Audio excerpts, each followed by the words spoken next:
நன்மை செய்ய பிறந்தவன். ரெண்டு உள்ளங்களை கட்டி வைக்க இவன் உயிரையும் கொடுப்பவன். காதலித்து தோல்வி கண்ட காதலரை அந்த கல்லறையை தட்டி தட்டி எழுப்புங்கள். நான் இமயத்தை விற்று கூட சேர்த்து வைப்பேன், துணிந்து என்னிடம் அனுப்புங்கள்.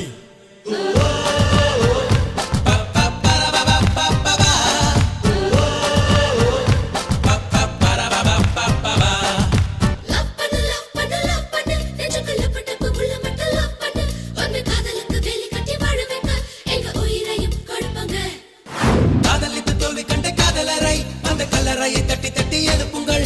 நான் இமயத்தை விற்று கூட சேர்த்து வைப்பேன், துணிந்து என்னிடம் அனுப்புங்கள்.